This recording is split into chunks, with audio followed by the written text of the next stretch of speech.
Hello. Good morning from McKinnon Academy. We are homeschool, and I have not actually made videos for about a week and a half, although I did just publish 3 new ones for preschoolers.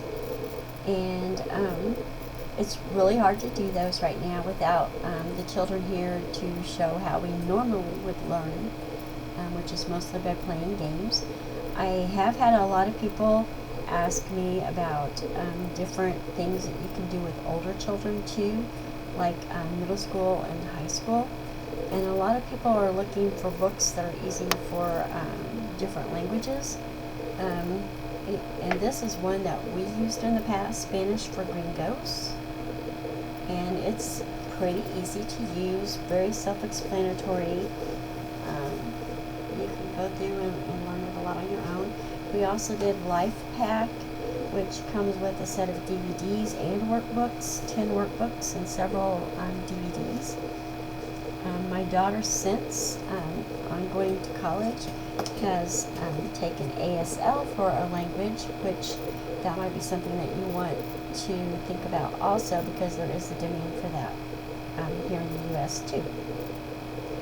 Now, as far as math and sciences and things, there are several different ones that you can use. You can actually buy curriculums, but one particular type of book that I have found to be extremely helpful, especially with chemistry and algebras and things, are the Demystified series. And this is the one for pre-algebra. And I am actually using this one myself because I have decided to start CLEP testing myself. Now, this particular one has 12 chapters in it. Each chapter has a quiz at the end of the chapter, and then at the end of the book, I think actually at different parts of the book there are exams that cover several of those lessons, and then at the end of the book there's a final exam. And so you can do that, just copy everything over on paper and work it, and the answers are in the back. This series also offers things in statistics, algebra itself, anatomy, astronomy, biology, business statistics, calculus, chemistry, college algebra, earth science, everyday math, geometry, physics, physiology, pre-algebra, project management, another book on advanced statistics and trigonometry. Now, this particular edition was put out in 2004, so I'm sure that it's been updated since, and that they probably offer a lot more diversity on subjects. Recently, I was going through some more books because I'm still trying to put my own personal library together in a bedroom that's not being used. And I came across this gem, The Child at Home and School. And it was written by 3 different authors. Leonard Miles Vandekar are their last names, and put out by the American Book Company in 1942. Now, the reason I'm bringing this up is because I had purchased it through a Half-Price Books closeout sale that they had at our fairgrounds a while back. And I just kind of skimmed through it and didn't give it a mind. But it talks, part 1 is about the child itself, and goes through heredity, environment, physical development, motor manipulative development, mental development, social, emotional development, and aesthetic development of the child. And part 2 is the child in school, which, being a homeschooler, I am putting to use in that regards. And those are general philosophy of present-day education, in contrast to that of traditional schools, initiating and carrying out a modern program in the school of early childhood, and areas of experience in the school or early childhood. Now, part of why I'm bringing this up is because things that people think are modern-day ideas to education are not necessarily modern day, because in this particular book in 1942, they're talking about some of the same things that we are all doing right now, like teaching phonics as well as letters and words all at once instead of separately, or just teaching to read by sight only or just by phonics only. But this book puts it all together, which is what I try to do. It also talks about, instead of teaching geography for like South America over here, while in history we're learning about Portugal or the UK or something, why not do them both at the same time? That way you can, it puts into perspective the country that the children are studying, the culture, the layout of the country, and even a little touch on a little bit of the history of those countries, and things that they have gone through, so that children can put it all in perspective at once. This allows them to make more sense of it, because why am I drawing maps for this country if I'm studying this country right now? And things like that. And it talks about hands-on type science, like when you're learning about the plants, and I know a lot of teachers try to do this as much as they can in the brick and mortar schools, and sometimes your hands are tied and you have to deal with just a garden in jars and pots and a windowsill. Sometimes you're able to have a portion of land outside so that you can take your classroom outside, or maybe it's a community garden for the whole school. Some schools don't even have room for that. But it talks about, and this is where it's really good, especially for the homeschoolers, because of course we have our yards. So when you're talking about plants, take the kids out. Help them get seeds started so that they can see the roots, they can see the sprouts, they can even open up a bean and see the inside, to know what's going on in the plant, and talk about how it makes food, how it gets its nutrition, what does it need to live. Take the kids outside, let them get their hands dirty and plant it and weed around it and water it and take care of it and harvest it when the time comes.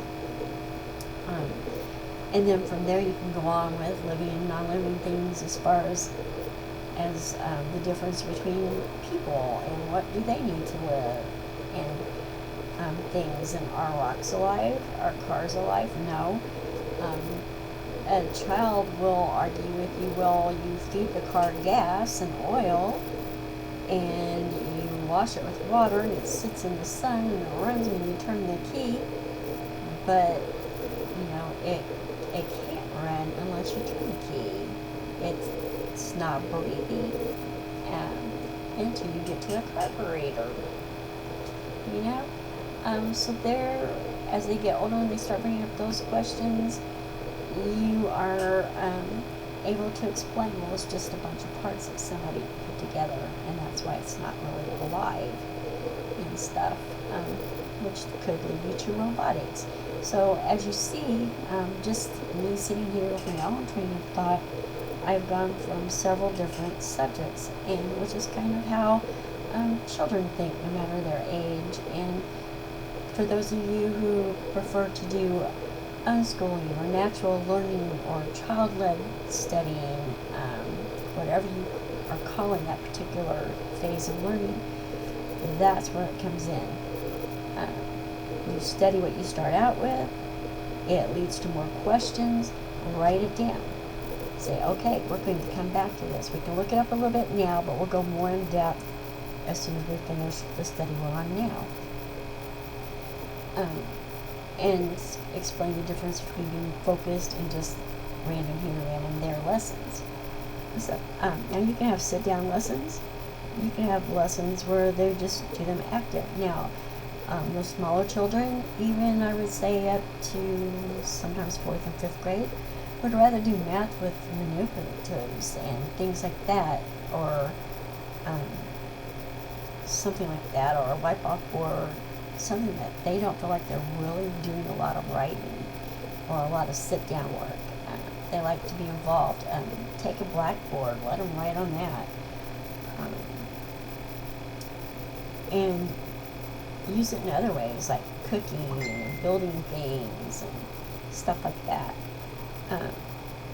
So you can actually build your reading into all of your curriculum, whether it's science or history or whatever, because there are going to be books that would be fiction too that you can throw into something. If you're studying like the UK or South America or something, find books that take place in those places and have the kids read those and stuff. So it's pretty good. Then the little kids, back to the little kids, because that's where I'm at right now. All the older kids have gone to college or moved on with their lives and have jobs and children of their own. But the little ones that I'm back to taking care of for them like to make choices. And this is something I did before the shutdown happened. And we did an outdoor activity thing, so they have choices. And I have a noise box which includes instruments, and I tried to draw maracas and a drum and a tambourine. And I have coops and tunnels, which I have a tunnel that I got at a yard sale, and then I also came across a space tent that has 4 tunnels that come out of it for like $10 at another yard sale. And we're going to put that out once I get the kids back. Well, they love going through the tunnels, and they can sit in the little tent that goes with these and read books or play quietly. Then I have mats. I got my hand on a couple of very small nap mats, which for smaller children is just the right size that they can tumble on and things.